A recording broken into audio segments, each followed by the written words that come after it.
اسلام کی بنیادی تعلیمات میں سے ایک تعلیم مساوات ہے کہ سب لوگ برابر ہیں، رنگ و نسل کی بنیاد پر، دولت، افراد کی کثرت کی بنیاد پر کسی کو کسی پہ فضیلت نہیں دی جا سکتی۔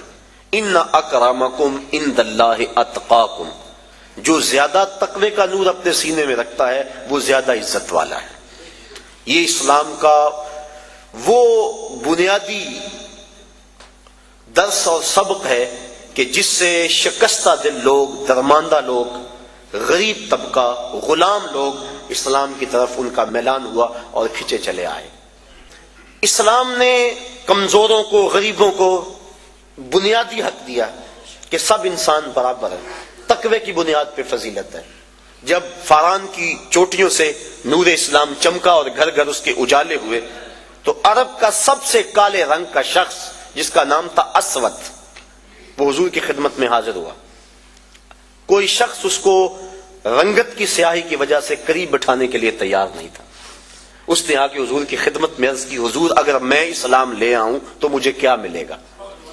حضور نے فرمایا جو ابو بکر و عمر کو ملا ہے وہی تمہیں ملے گا، جو حقوق و فرائض ان کے ہیں وہی حقوق و فرائض تیرے ہوں گے۔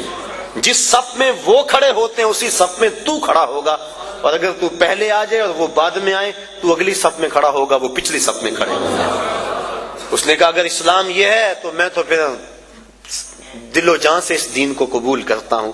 حضرت اقبال مساوات کی بات کے اندر اسرار و رموز کے اندر لکھتے ہیں اسود از توحید احمر می شود، کہ اسود توحید کے فیضان سے احمر ہو جاتا ہے، گوری رنگت والوں کے کندھوں سے کندھا جوڑ کے وہ کھڑا ہوتا ہے۔ یہ اسلام کا دیا ہوا درس مساوات ہے کہ سب کو ایک صف میں کھڑا کر دیا گیا، یہ اسلام کا درس ہے۔ حضرت بلال حبشی رضی اللہ تعالی عنہ اور حضرت ابو ذر غفاری رضی اللہ تعالی عنہ کسی معاملے میں شکنجی ہو گئی تو غصے میں آ کر جناب ابو ذر غفاری نے کہا کہ تو کالی ماں کا بیٹا ہے۔ بس دل ٹوٹ گیا، حضور کی خدمت میں آئے اور کہا کہ حضور حالت دیکھی، حضور میں کیا ماجرا ہے؟ حضور مجھے آج تانا ملا ہے کہ تو کالی ماں کا بیٹا ہے۔ تو آقا کریم غصے میں آ گئے، فرمایا جاؤ جا کے ابو ذر کو میرا پیغام دو کہ جن عورتوں کا دودھ میں نے پیا ہے ان میں سے ام ایمن ایک ایسی خاتون تھی جس کا رنگ گورا نہیں تھا، اور جا کے ابو ذر کو کہو جو تانا تجھے دیا ہے وہ اپنے نبی کو بھی آ کے دے۔ اور جب جناب بلال حبشی رضی اللہ تعالیٰ عنہ ان کے پاس گئے اور جا کے یہ بات کہی تو وہ زاروں کے تار رونے لگے اور اپنا جوتا اتار کے حضرت بلال حبشی کے ہاتھ میں دیا، کہا یہ میرے منہ پہ ملو جس سے میں نے یہ بات کہی ہے۔ تو دیکھیے یہ اسلام کا عمل مساوات ہے اور اسلام کا درس مساوات ہے کہ اسلام نے سب کو ایک صف میں کھڑا کیا اور معیار تقوی رکھا۔ تقوی کی معیار پہ سب انسان جو ہے وہ ایک دوسرے سے فضیلت دے سکتے ہیں، ورنہ ایک دوسرے کے برابر ہیں۔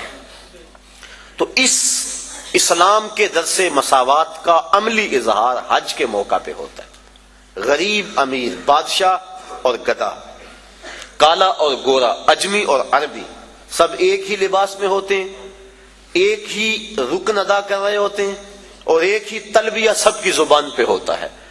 اور اگر کوئی شخص حج کے اس اجتماع میں جہاں درس مساوات دیا گیا وہاں سے آ کر دوبارہ اونچ نیچ اور تفریق میں مبتلا ہو تو سمجھو کہ اس نے حج کا نور حاصل نہیں کیا۔ اگر وہ یہاں پلٹ کے آ کے بھی اس تقسیم کو، جس تقسیم کی مخالفت حضور نے کی، اور خطبہ حجۃ الوداع کے موقع پہ حضور نے فرمایا کہ یہ جو کالے گورے اور عربی اجمی کی تقسیم ہے میں ان کو پاؤں تلے رونتا ہوں اور ان تفاخر کو ختم کرتا ہوں۔ ان اکرمکم عند اللہ اتقاکم۔ اب یہی درس ہمیں اپنی پوری عملی زندگی کے اندر یاد رکھنا چاہیے، مسجد میں بھی، گھر میں بھی، معاشرے میں بھی، ہر جگہ اس عمل کو یاد رکھنا چاہیے۔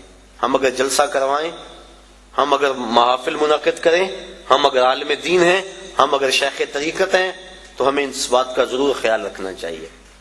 کسی دور میں معزز وہ خیال کیا جاتا تھا جس کی اولاد زیادہ ہوتی تھی، تاریخ عرب پڑھے، اور اس وجہ سے 100 شادیاں کیا کرتے تھے وہ۔ اسلام نے 4 شادیوں کی حد بندی کر دی کیونکہ آدمی اس سے آگے حق نہیں ادا کر سکتا۔ اور پھر دور بدلتا گیا۔ یہ جو موجودہ دور ہے اس دور میں عزت کا معیار کثرت دولت سمجھ لیا گیا ہے۔ ہمارے اشتہار دیکھ لیں، معززین شہر، اس کی فہرست پڑھیں، تہجد گزار نہیں ملیں گے۔ اس کی فہرست پڑھیں تو تقوی کے اعلیٰ معیار پہ جو لوگ ہیں لیکن ہیں غریب، وہ نہیں ملیں گے۔ دولت مند لوگ معززین شہر کہلاتے ہیں، اور بدقسمتی یہ ہے کہ ہم اپنی محافل کے اندر بھی ان کو ہی ترجیحی بنیادوں پہ آگے بٹھاتے ہیں کہ اس کے پاس دولت زیادہ ہے۔ یہ اسلام کا جو عملی درس ہے مساوات کا، یہ اس کا قتل عام اسٹیجوں پہ ہوتا ہے۔ پیر صاحب کے قریب بھی وہی ہوتا ہے جس کے پاس دولت زیادہ ہو، اور جو غریب ہوتا ہے اس کو کہا جاتا ہے پیچھے بیٹھ جا اور 1.25 لاکھ مرتبہ یا حیو یا قیوم پڑھ۔ اس کو وظیفے پہ لگا دیا جاتا ہے اور امیر اسٹیج کی زینت ہوتا ہے۔ رسول کریم کا نام سن کے جس کی آنکھوں سے آنسو چھلکتے ہیں اور حضور کی محبت میں جو تڑپتا ہے، سحری کے وقت اٹھ کے تہجد پڑھتا ہے اور پھر اشراق پڑھ کے مزدوری پہ چلا جاتا ہے، رزق حلال کماتا ہے، نمازوں کی کوتاہی نہیں کرتا، اپنی زبان کی حفاظت کرتا ہے، نظر کی حفاظت کرتا ہے، وہ تو جوتیوں پہ بیٹھے۔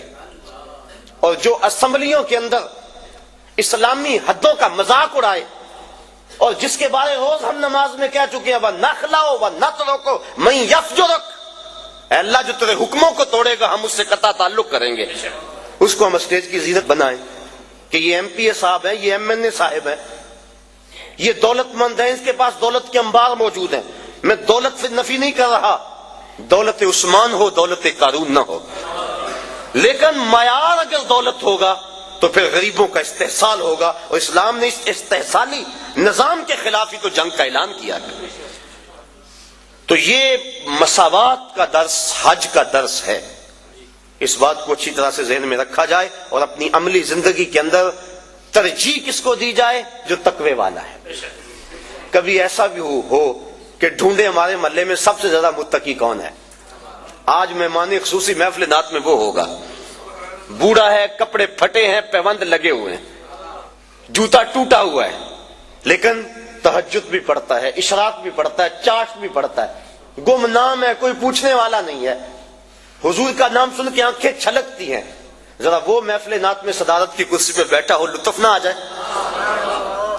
لیکن بدقسمتی ہے، اور میں بات کہہ دیتا ہوں، اپنے بھی خفا مجھ سے ہے، بیگانے بھی ناخوش، کہ میں زہر حلاحل کو کبھی کہہ نہ سکا کندھ، بات وہی کہتا ہوں سمجھتا ہوں جسے حق، نئے ابلہ مسجد ہوں نئے تہذیب کا فرزند۔ کبھی ایسا بھی ہوتا ہے کہ آج جو محفل نعت میں مہمان خصوصی ہے، کل وہ شراب خانے میں تھا، اور ہم اس کے لیے نہ کیا کیا زمین و آسمان کے کلابے ملا دیتے ہیں۔ خدا را یہ ظلم اللہ کے گھر میں نہ کریں، محافل نعت میں یہ ظلم نہ کریں، آستانوں پہ یہ ظلم نہ کریں، تقوی کو بنیاد بنائیں اور تقوی کو معیار ٹھہرائیں۔ تو جب تقوی کو معیار بنائیں گے تو دیکھنا کہ کس طرح تقوی میں دوڑ لگتی ہے۔ جب دین میں بھی عزت دولت سے ہے، دنیا میں بھی عزت دولت سے ہے، تو پھر کس کا جی چاہے گا کہ روکھی سوکھی کھائے اور حلال کی کمائے اور حرام کے قریب نہ جائے؟ جب پیر بھی عزت دولت کو دیتا ہے، مولوی بھی عزت دولت کو دیتا ہے، شیخ بھی دولت کو عزت دیتا ہے، معاشرہ بھی دولت کو عزت دیتا ہے، تو جہاں عزت ہو انسان وہاں لپکتا ہے، یہ فطرت ہے انسان کی۔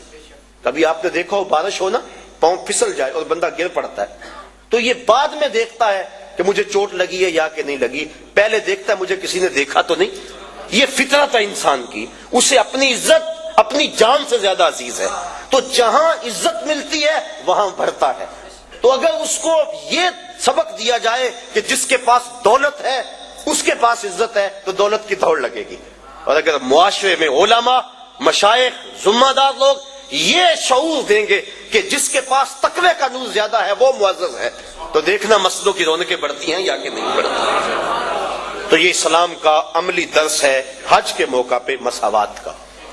حج کا چوتھا مقصد، یہ جو گفتگو ہے، یہ جو مضمون ہے، یہ تفصیل طلب ہے، اس حوالے سے بہت سے دکھڑے ہیں میرے سینے کے اندر، اور ہمارے معاشرے کے اندر جو کچھ ہے یہ آپ بھی اس سے باخبر ہیں اور میں بھی باخبر ہوں۔ انشاءاللہ زندگی رہی تو کبھی اس پر گفتگو کریں گے، لیکن اگر اب اس پہ میں بات کی تو پھر کافی وقت جو ہے وہ گزر جائے گا۔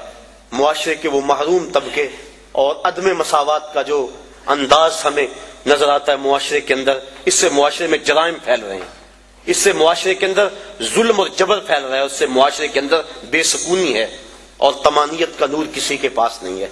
میں نے جمعۃ الوداع کے موقع پر کہا تھا کہ ایک طرف تو حال یہ ہوتا ہے کہ امیر کا بگڑا ہوا بچہ گولڈن سیب کا ایک کونا کاٹ کے دوسرا کتے کے آگے ڈال رہا ہوتا ہے، اور دوسری طرف عید کے دن بھی بیوہ کا یتیم بچہ چھابڑی لگا کے آلو چھولے بیچ رہا ہوتا ہے۔ تو جس معاشرے میں یہ تقسیم ہو، اس معاشرے میں روشنی کیسے آ سکتی ہے، اس معاشرے میں نور کیسے آ سکتا ہے؟ میرے آقا تو یتیم کو سینے سے لگاتے ہیں، اس کو نیا لباس بھی دیتے ہیں، عزت بھی دیتے ہیں، اور ساتھ یہ بھی کہتے ہیں بیٹا کیا تو پسند نہیں کرتا کہ محمد تیرا باپ لگے اور عائشہ تیری ماں لگے اور فاطمہ تیری باجی لگے؟ پھر جب وہ انگلی تھام کے حضور کی چلتا ہے تو وہ کہتا ہے کہ تھا تو یتیم لیکن مزہ آ گیا مصطفیٰ کی انگلی تھامے جا رہا۔ تو اگر ہم پسے ہوئے طبقوں کو عزت دیں گے اور انسانی وقار کو ملحوظ رکھیں گے اور اسلام کا جو مساوات کا درس ہے اس درس کو ہر صورت کو ملحوظ رکھیں گے تو معاشرے کے اندر طمانینت ملے گی، غریب کو بھی سکون ملے گا اور امیر کو بھی سکون ملے گا۔